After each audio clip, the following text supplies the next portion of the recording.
Half a day, everybody. Jason Salas here in the KUAM Newsroom. Word that you and we have pretty much been waiting all weekend to find out: will there be classes held tomorrow at public school campuses? And my friends, the answer has finally been determined, a resounding yes. There is going to be classes held at all public schools with the exception of up in Yigo, FBLG Guerrero Middle School. So once again, there will be classes. The start of the school year as scheduled will begin for all public schools with the exception of FBLG Guerrero Middle School in Yigo. That school unfortunately suffered significant water damage as a result of flooding.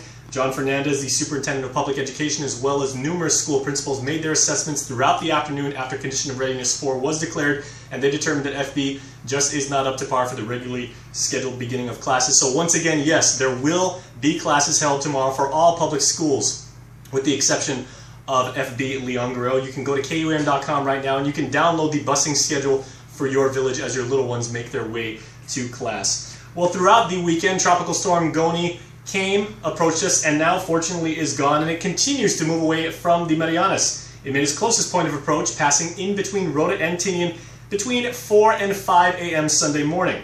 As many of you know, Guam may have escaped the destructive winds, but we did experience constant and relentless rain. Goni dumped several inches of precipitation on Guam, leaving several roads flooded and in some cases completely impassable.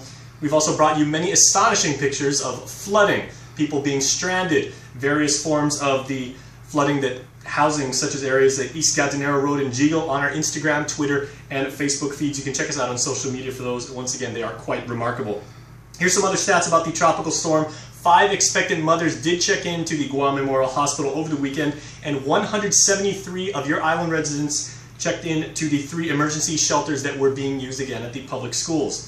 As for residents in the south who are currently without water, GWA has secured the Ugum water treatment plant, and crews from the utility agency were reportedly working on getting that plant back online. If you are still without water, you can call the dispatch number. That is 646-4211, 646-4211 if you are without water. As for power, the Joint Information Center reported earlier today that there were some pockets of power was out, I should say, in Tuman, Yigo, and Barrigada.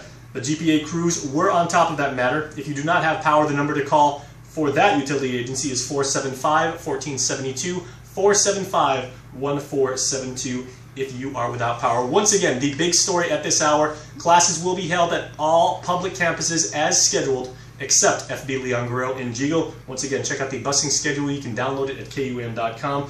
Please get some rest, everybody. We certainly do intend to. Reporting for KUAM News, I'm Jason Salas.